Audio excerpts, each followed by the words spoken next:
To je prva razstava po koroni, prvič, da so medvedi ponovno zapustili Berlin.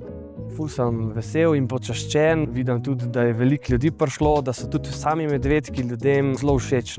Nekaj toliko lepega tudi sporočajo. Tudi navzven in v mednarodnem prostoru komuniciramo svoje najvišje vrednote, torej živeti skupaj in spoštovati vse različnosti.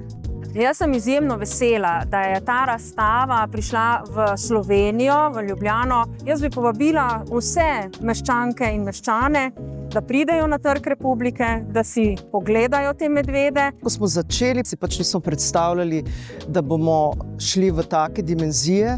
Tukaj je vendar 150 medvedov. Zdaj je moj medo dobil nove prijatelje in mislim, da je toliko skuliran, da bo pač čist z vsemi bil friend.